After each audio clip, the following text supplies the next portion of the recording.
Bonjour, bienvenue dans l'émission 6 minutes chrono, l'émission quotidienne de Lyon Capitale. Nous recevons aujourd'hui Jean-Christophe Dumont, qui est chef de la division des migrations internationales à l'OCDE. Bonjour Jean-Christophe Dumont. Bonjour. Bonjour.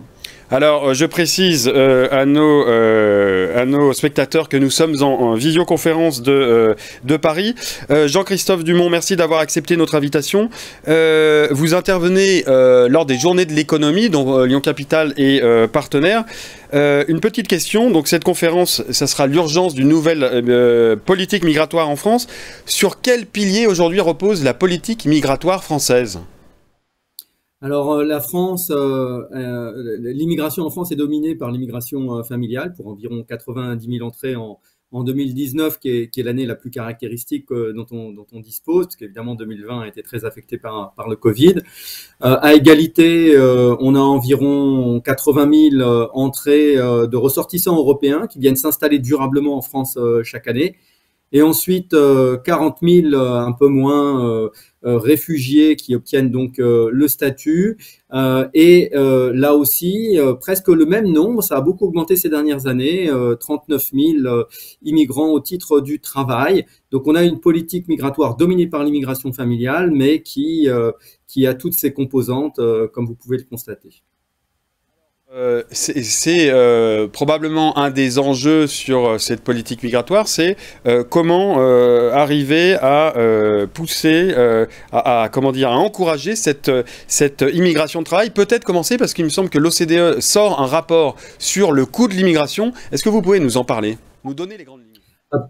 Absolument. Le rapport Perspectives des migrations internationales de l'OCDE a été publié très récemment et contient une analyse fouillée et comparative sur l'impact fiscal de l'immigration. Ce qu'on montre en général, c'est que les immigrés contribuent plus en contributions sociales et en impôts qu'ils ne reçoivent en bénéfices individuels. C'est vrai dans tous les pays de l'OCDE, y compris en France. Même quand on tient compte finalement des autres dépenses, éducation, santé, un certain nombre de biens publics qui peuvent être alloués au prorata de ce que la population immigrée représente dans la population française, c'est-à-dire environ 10% si on retient la définition au sens d'immigrés de l'INSEE, finalement on observe que les immigrés contribuent finalement au financement des biens publics purs, c'est-à-dire au service de la dette et aux dépenses militaires. Si on prend toutes les dépenses ensemble, on obtient une contribution négative, mais elle est aussi négative pour les natifs, puisque ça fait des années que la France a un déficit budgétaire. D'accord. Comment se situe la France, vous en avez un peu évoqué, mais comment se situe la France par rapport aux autres pays de l'OCDE sur justement ce coût de l'immigration ? Alors, elle se distingue pas tellement finalement sur les principales caractéristiques. Encore une fois, les immigrés contribuent plus qu'ils ne reçoivent. On trouve aussi que la différence entre les natifs et les immigrés est beaucoup plus liée au fait qu'ils contribuent moins plutôt qu'au fait qu'ils reçoivent plus. C'est aussi vrai pour la France. Mais malheureusement, la France se caractérise encore par une insertion dans l'emploi qui est relativement faible. Moins de 60% des immigrés sont employés en France. Ça représente 7 points de pourcentage de moins que les natifs. Et en réalité, évidemment, il y a des gains fiscaux qui sont importants si on arrivait à améliorer ces conditions d'insertion dans l'emploi, qui sont estimées dans ce rapport à environ 0,2 points de PIB. Et ça représente donc une certaine somme d'argent de plus d'1 milliard que la France pourrait mobiliser chaque année si elle améliorait les conditions d'insertion dans l'emploi des immigrés. D'accord. Parce que finalement, c'est ça, l'enjeu, c'est finalement d'encourager cette immigration de travail. Quels sont les moyens pour y parvenir ?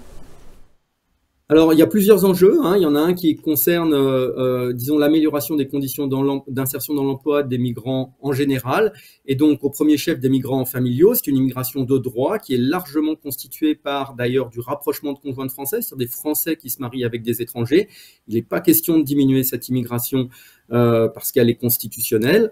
Mais par contre, effectivement, ces personnes rencontrent des difficultés d'insertion dans l'emploi. C'est aussi le cas des réfugiés, à peu près dans les mêmes proportions. Ça, c'est le premier enjeu. Le deuxième enjeu, c'est évidemment d'avoir une immigration de travail qui répond aux besoins de l'économie française. Cette immigration s'est beaucoup accrue ces dernières années. Elle était simplement de 22 000 entrées en 2016. Elle est passée, comme je l'ai dit, à 39 000 en 2019. Mais il y a encore effectivement beaucoup à faire pour mieux calibrer cette immigration, à la fois quantitativement et qualitativement, par rapport aux besoins des entreprises, alors qu'on discute aujourd'hui beaucoup des pénuries de main-d'œuvre dans un certain nombre de secteurs qui sont parfois qualifiés, mais parfois non qualifiés. Très bien. Merci Jean-Christophe Dumont d'avoir répondu à notre invitation de 6 minutes chrono. Je rappelle que vous intervenez pour les journées de l'économie qui se tiennent du 3 au 5 novembre à Lyon, à la Bourse du Travail et à la Cité internationale de la gastronomie. C'est une nouveauté cette année.